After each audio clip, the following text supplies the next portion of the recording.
Hello and welcome to News at Noon. I'm Aftab Borka. Michigan's Governor Rick Snyder is proposing some changes to the state's NoFault insurance, and his latest move has drawn some criticism from his fellow Republicans. Our reporter Charlie Crum has been keeping an eye on that story. So Charlie, first tell me, what are the new changes? Well, one of the biggest changes would be a $10 million cap on care for catastrophic injuries. Under the current law, there's no limit at all on the dollar amount that you can receive for treatment if you're injured in a car accident. And when we say it's drawn some Republicans' criticism, who are the ones who are criticizing to it?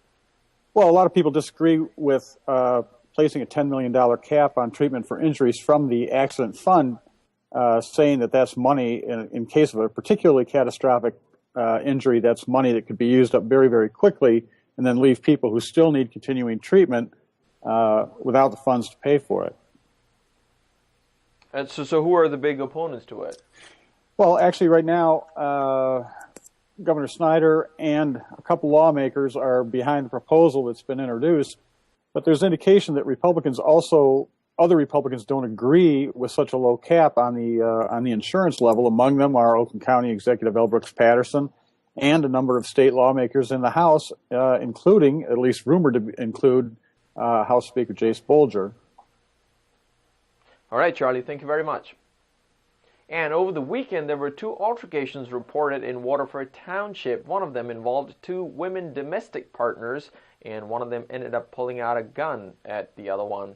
Our reporter, John Turek, has been keeping an eye on both the events. So, John, tell us what happened. Well, Sunday around 6 p.m., Waterford officers came to the 2000 block of Scott Lake Road. The two women, both 51 years old, were allegedly fighting over the status of their relationship, and one ended up throwing a cell phone at the other's head. She also grabbed a pistol and threatened her partner's life. Police came to the residence and arrested the attacker after the other partner was able to get the pistol away. She was arrested for felonious assault and later taken to Oakland County Jail. Then 2 hours later, another assault complaint came through at around 8 p.m. This time it happened in the 100 block of Ray Street. A 28-year-old man had apparently been hit in the head with a bottle by his neighbor.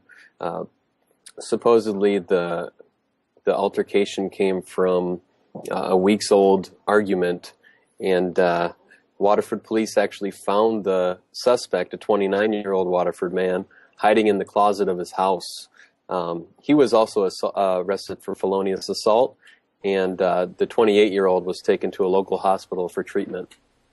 All right, John, thank you very much for those updates. And there are reports that the Boston bombing suspect is responding to the investigators in writing. The suspect, who was taken into custody on Friday night, is being treated at a local hospital. The suspect is in critical but stable condition.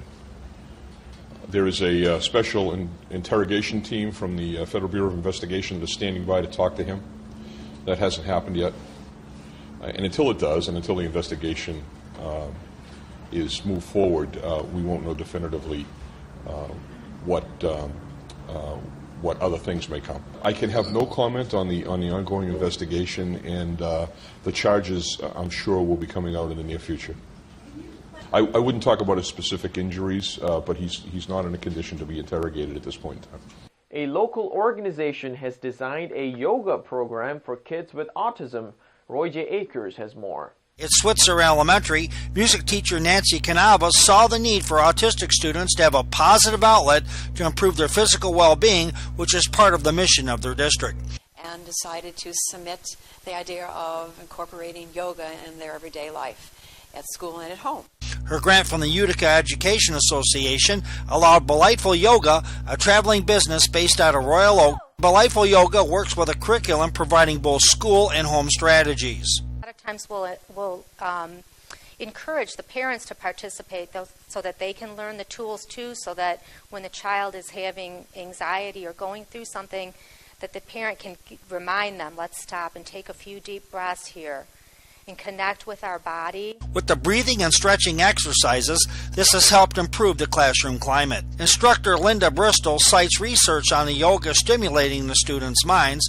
And now, Oakland Press sports columnist Pat Caputo with his video blog.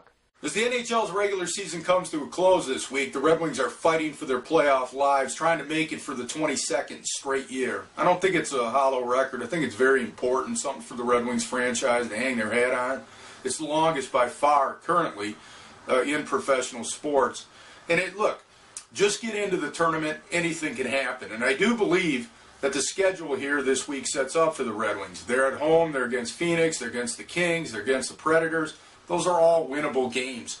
And that Dallas game, last game on Saturday, it might not mean anything to the Stars. It may mean everything to the Red Wings. They'll think there's a lot of veteran leadership on that team. And I think the Red Wings have a chance if they get into the tournament. Just get into the tournament. It would be a real sad spring, I think, in a certain sense, if there weren't any playoff hockey around here. It's something we've become used to, and it's a great thing. So it's a very, very meaningful week for the Red Wings. And that's our show for today. Don't forget to watch us tomorrow at theoaklandpress.com. I'm Aftab Borka. Have a great day.